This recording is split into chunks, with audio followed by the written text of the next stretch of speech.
ചൈനയ്ക്കെതിരായ പകരച്ചുങ്കം കുറയ്ക്കുമെന്ന് US president Donald Trump. 145% എന്നത് ഉയർന്ന ചുങ്കമാണ്.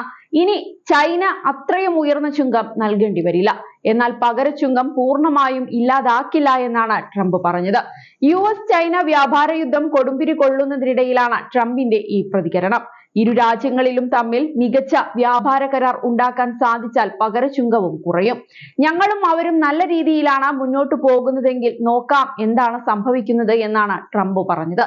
Trump അധികാരത്തിലെത്തിയതിനു ശേഷം 3 തവണയാണ് ചൈനയ്ക്കെതിരായ പകരച്ചുങ്കം ഉയർത്തിയത്.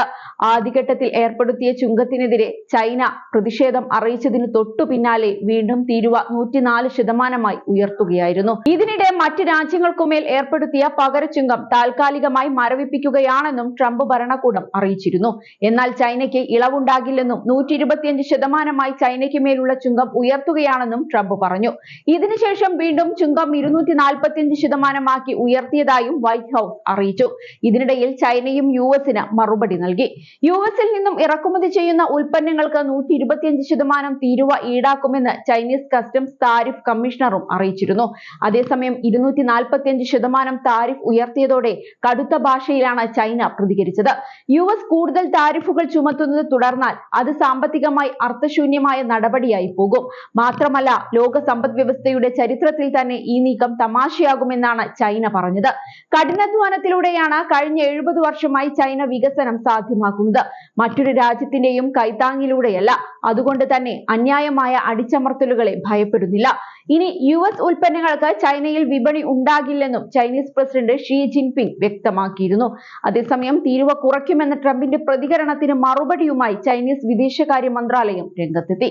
ഒരേ സമയം സമ്മർദ്ദം ചെലുത്തുകയും കരാറുണ്ടാക്കാൻ താൽപര്യമുണ്ടെന്ന് പറയുകയും ചെയ്യുന്നതിന് എന്ത് അടിസ്ഥാനത്തിലാണെന്നും മന്ത്രാലയം ചോദിച്ചു. ഇതല്ല ചൈനയോട് ഇടപെടേണ്ട രീതി. ഇതൊരിക്കലും ശരിയാവില്ല. സമത്വത്തിന്റെയും പരസ്പരം പ്രയോജനപ്രദമായ രീതിയിലൂടെയുമാണ് ചൈനയുമായി സംഭാഷണം നടത്താൻ US തയ്യാറാകേണ്ടത് എന്നാണ് മന്ത്രാലയം വ്യക്തമാക്കിയത്. ഇത്തരത്തിലുള്ള സമീപനം മാത്രമേ ഭാവിയിൽ മികച്ച വ്യാപാര കരാറിൽ ഏർപ്പെടാൻ ഇരു രാജ്യങ്ങളെയും സഹായിക്കൂ എന്ന് ചൈന മുന്നറിയിപ്പും നൽകി. അതേസമയം US-ഉമായി ചർച്ചയ്ക്ക് തയ്യാറാണെന്നും ചൈന കഴിഞ്ഞ ദിവസം വ്യക്തമാക്കിയിരുന്നു. ഇറക്കുമതിക്ക് നികുതി ചുമത്തുന്നതിലൂടെ തദ്ദേശ വ്യവസായത്തെ ശക്തിപ്പെടുത്തുകയായിരുന്നു ട്രംപിന്റെ ലക്ഷ്യം.